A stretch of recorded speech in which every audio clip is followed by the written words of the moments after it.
What's going on, everybody? It's your resident nerd, Lance, and welcome to This Week in WWE, presented by Absurd Words from your preferred nerd. And we're going to try and do this show on a weekly basis, and each week I'll go over the highlights of WWE TV, the 5 major shows, Raw, Smackdown, 205 Live, NXT, and NXT UK, and of course any pay-per-views that happened in that week as well.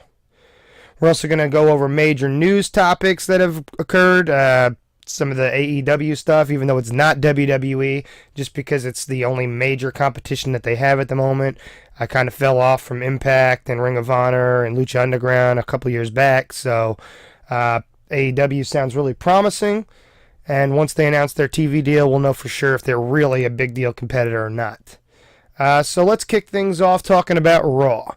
I thought Raw was kind of an show. There was a lot of pretty forgettable stuff, whether it was matches or segments. Clearly, they're building the women's title picture to include all 3 women.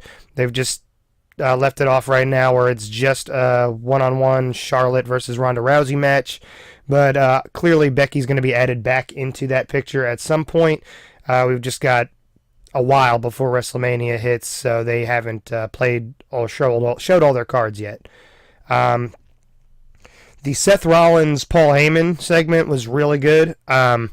Typically, Paul Heyman's one of my favorite talkers in WWE, so I don't think anybody can really hang with him. But I was actually impressed with Seth Rollins because when he came back at Paul, it made him look like a big deal because he was, really on point, really clear, and it was a good segment, probably one of the highlights of the night. And then, of course, the biggest segment being the tag team title match in the main event.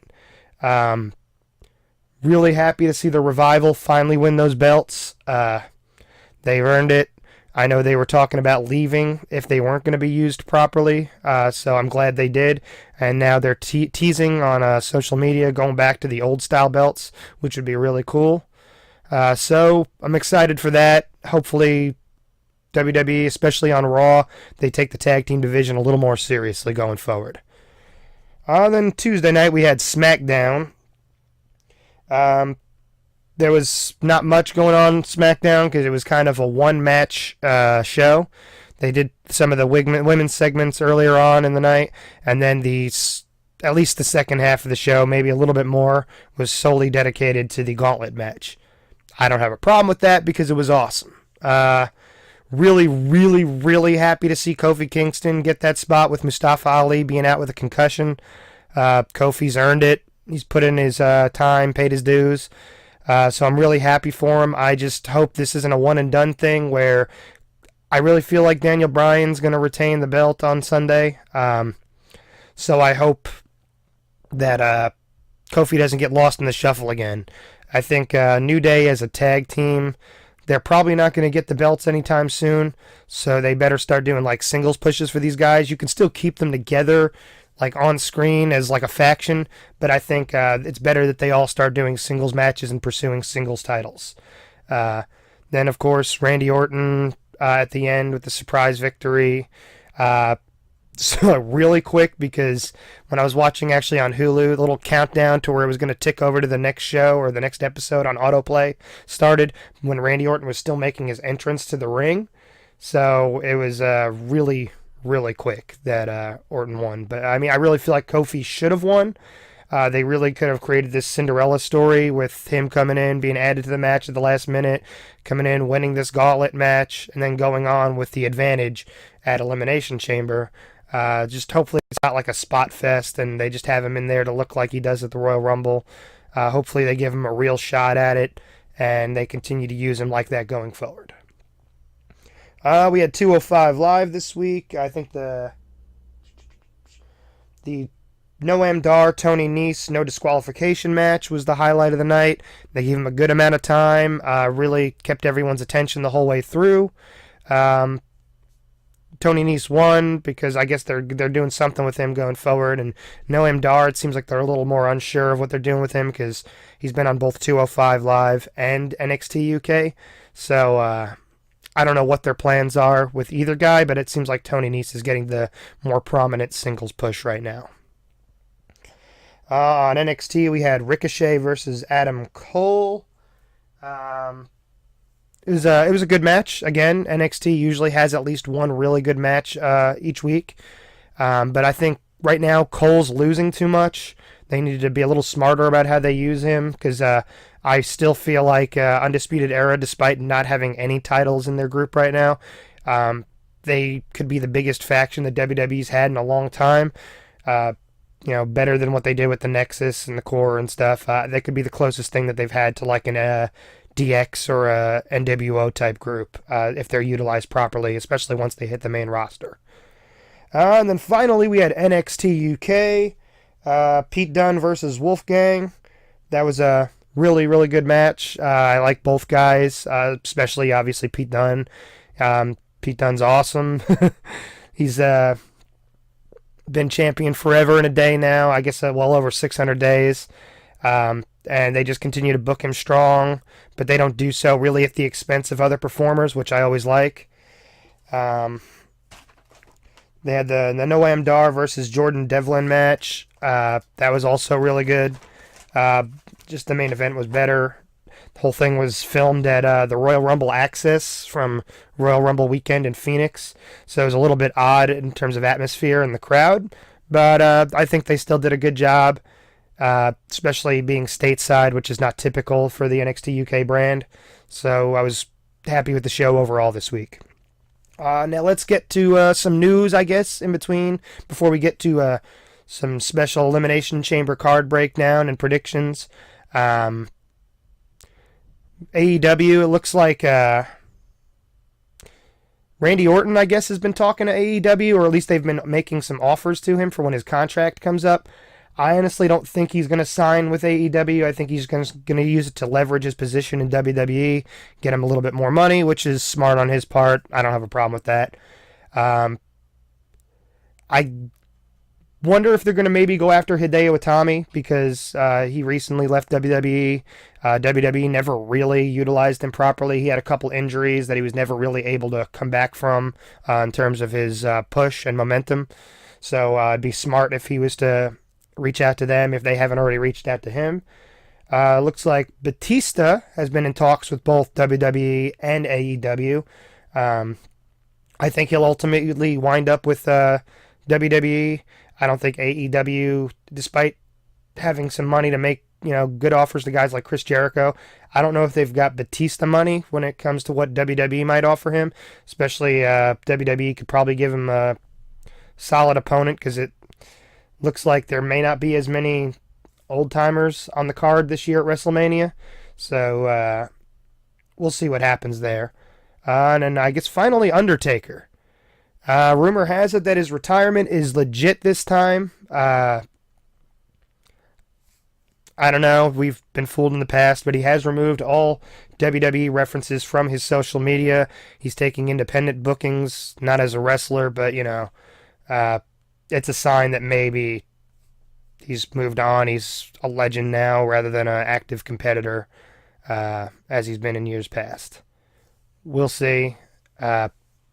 If he's gone, I mean, he's had a hell of a career. I wouldn't blame him at all for hanging it up in his 50s. We'll see. Okay, so now we've got the Elimination Chamber pay-per-view. Got Miz and Shane with the Smackdown Tag Team titles versus the Usos.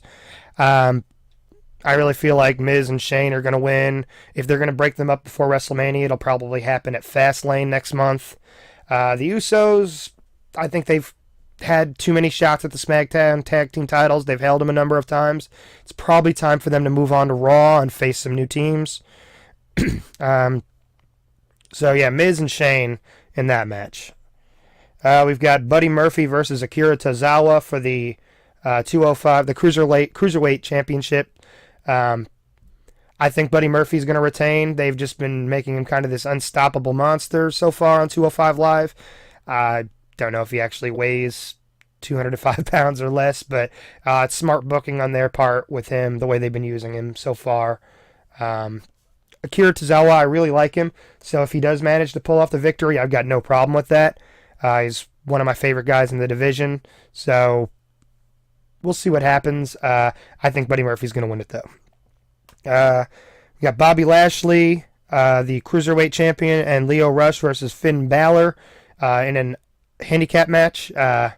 I think Bobby Lashley's going to retain again, but I'd like to see Finn Balor get it. It's been a while since Finn Balor's held a belt, and he's been putting on really good matches as of late. He had one on Raw a couple weeks ago, and then I don't know how many people actually watched the NXT UK product, but at the NXT UK takeover that they had about a month ago, he put on a really, really good match against Jordan Devlin, former protege of his. So that was really cool to see. He seemed like a really big star showing up there on the smaller brand, and I hope they continue to book him good going forward. I just don't want to see him get lost in the shuffle again. I think he's just too good for that. The Intercontinental Championship would look really good around his waist. We got Braun Strowman versus Baron Corbin. I think Braun Strowman's just going to destroy Corbin. The match might go on, more than just a couple minutes, because he might just throw him through the barricades, put him through 2 announce tables, maybe drive him out in an ambulance. Who knows what's going to happen, but I just don't think there's any way Corbin amounts any serious offense. I think this is just a match to make Braun look good after taking some significant losses in the past to guys like Brock Lesnar and Roman Reigns and stuff. So, Braun all the way. What else we got? We got Ronda Rousey versus Ruby Riott for the Raw Women's Championship. Ronda's going to win, obviously, because they're building the thing with Ronda, Charlotte, and Becky Lynch. It is what it is. I love Ruby Riott. She's one of my favorite women on the roster right now. I'd love to see her pull off the upset. I just don't know what their storyline would be going forward.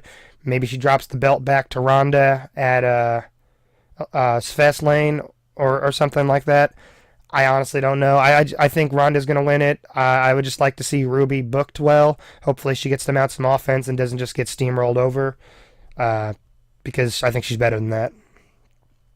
We've got the Elimination Chamber match for the to crown the inaugural WWE Women's Tag Team Champions, I guess. I don't know how they're phrasing that exactly. So that should be interesting, at least. It's Nia Jax and Tamina versus the Riot Squad versus Mandy Rose and Sonya Deville versus the Iconics versus Bayley and Sasha versus Naomi and Carmella. Honestly, I want to see the Iconics take this. They're the only ones there, aside from maybe Tamina and Nia Jax, that feel like a legit tag team. They've been together since they were in NXT, and I'd really like to see them take it. They were entertaining at least every week. They're solid in the ring. I think they've earned it. The other women are going to get solo pushes and title matches and stuff, but the two of them, these belts were basically made for them. I also think maybe instead of one of the other teams, would have been smart to put Io Shirai and Kairi Sane from NXT in there. Kairi's already held the NXT Women's Championship, and she's had rematches for it, so I don't think she's getting back in that picture. So it would have been smart to move them up to the main roster just for this match, and then they could put them on whatever brand they want if they didn't win. But I think they would have been a good addition to it. They gel really well together. They've had them tagging on NXT for about a month or so now. So that would have been something I'd like to see in place of one of the other thrown together teams, probably Naomi and Carmella or, whatever. And then we've got the Elimination Chamber match for the Smackdown title, the WWE Championship. Daniel Bryan, the champion, defending against AJ Styles, Jeff Hardy, Randy Orton, Samoa Joe, and Kofi Kingston. Pretty sure Daniel Bryan's going to win it. I think he holds the title going into WrestleMania. But I'd love to see Kofi Kingston get the upset after what he did on Tuesday night. It was probably the best match of his career. And I think a serious singles push would be good. It's been a long time since WWE's had anybody of color hold one of their major 2 championships. So I'd really like to see, I think Mark Henry might have been the last one holding a WWE championship. So I'd really like to see Kofi Kingston get that kind of push. I don't know that it happens for him yet. I'd also be really cool with Samoa Joe, but we're not going to get into that. But I think Daniel Bryan wins. I don't really have a problem with it, but I'd love to see Kofi get the win. So that's going to be it for this week in WWE. Hope you guys enjoy the Elimination Chamber pay-per-view. Hopefully I'll be back next week to talk about the results of the match, as well as what's happened on Raw, SmackDown, 205 Live, NXT, and NXT UK.